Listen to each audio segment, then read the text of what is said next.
Fox 11 investigates the cost taxpayers are paying to monitor sex offenders on supervised release.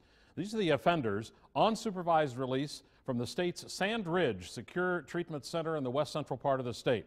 When they need to go to the grocery store or to the gym, chances are you're paying big bucks for their escorts. And if those costs don't alarm you, listen to some of the questionable outings.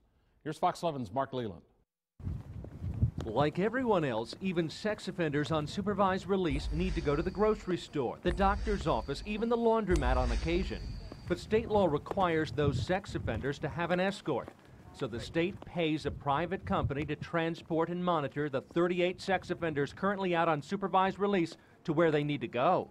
They have rights under supervised release, but they're very restricted rights. And yet those monitored outings for sex offenders last year racked up a bill of more than $1.2 million. The reason? Attic Correctional Services has a contract with the Department of Health Services, which oversees the supervised release program. And Attic bills DHS roughly $70 an hour for monitoring sex offenders. But that starts in year 2 of supervised release. During year 1, we discovered the state's Department of Corrections is responsible for handling the monitoring services, and it pays less than $31 an hour for the same service with the exact same company, Attic Correctional Services. Jason Cram heads up the supervised release program. I guess it's just a little troubling for some when it's the same company doing it for both agencies but at varying prices. Do you find that troubling? I don't feel qualified to answer that question. Our investigation earlier this year on state-paid rental properties for sex offenders on supervised release resulted in an audit of that state program. DHS officials refused to talk to us for that report and for weeks now have declined comment on this story. It wasn't until I went directly to the Secretary of DHS that the department told me they would reluctantly provide an interview. You can see, though, where taxpayers get alarmed when they hear about the costs that are being spent here. I certainly can. It is a very expensive program, as are many other programs, though. One taxpayer alarmed by the supervised release monitoring program is one we'll call Danielle. She's a former monitor who worked for Attic for 3 years before leaving the company for a better opportunity last year. We agreed to conceal her identity in exchange for speaking out. I mean, you're paid how much? $11.44. $11.44 an hour. Right, plus mileage. Were you aware the state was being charged $70 an hour? No, I had no idea. Seems extreme. The monitors are paid to drive the sex offenders to their state-approved appointments and other outings. And once they get there, they're paid to wait around and keep an eye on the client to make sure he doesn't get into any trouble. Besides the amount being paid by the state, Danielle was shocked at the kinds of taxpayer-funded outings that were being approved. What kind of things were they allowed to do? Well, they could go exercise at a fitness place, to go to the library for movies. You know, that was kind of ridiculous, I thought. You know, taking walks. You would go on a walk with the Right. sex offender? Yep. So he could get exercise. So he could get exercise. They paid you to go on a walk. Right. Legally, sex offenders have certain rights during their first year of supervised release.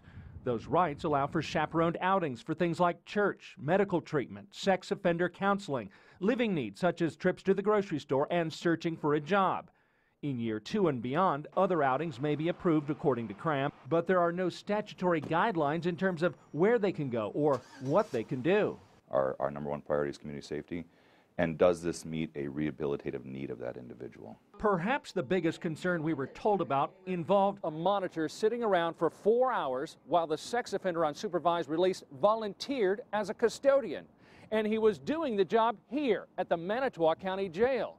Even with law enforcement all around and wearing a GPS ankle bracelet, the monitor still had to sit around for 4 hours, costing taxpayers $70 an hour.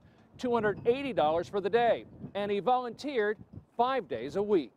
While he cleaned, you sat and waited, being paid. Yep. I read a book. And Danielle says, in her opinion, the length of many of the outings took longer than they had to. And each time it was just costing taxpayers more money. Right. If they could stay out the entire time, because they were allotted, you know, say 2 hours for whatever they had to do. If they could stay out the entire time, they would. And some of them monitors, I believe, would do it because they were making money. Attic Correctional Services officials say the length of the outings are approved by DHS and adjusted accordingly. Is that an issue you see? Well, I don't believe we're being taken advantage of by the clientele that we work with. Again, the outings that we approve, the outings that are approved, are based upon that individual's rehabilitative needs and community safety.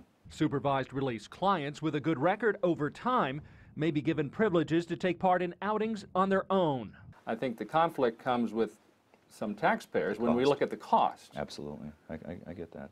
Do you have to weigh the cost and the need? Every single day, every single decision we make, it's based on the cost of the program, and we are stewards of the taxpayers' money in the state of Wisconsin. We take that task very seriously. This would not have come to light without your investigation.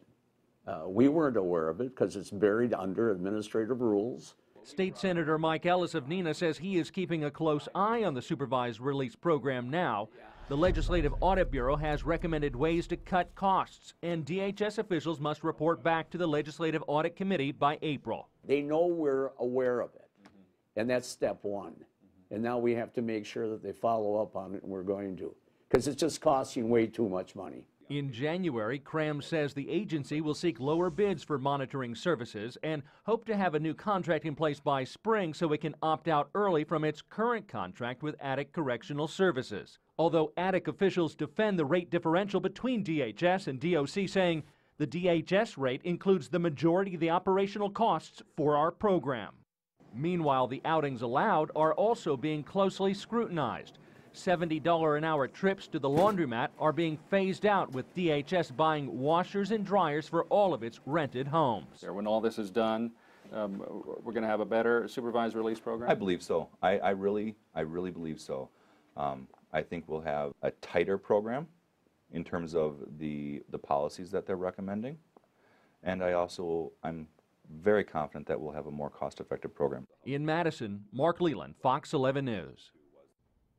To view Mark's original stories covering the cost being paid by the state to rent homes for those on supervised release, just click on the Fox 11 Investigates tab. There you'll also find the results of the state audit, including recommendations for improvement from the Department of Health Services.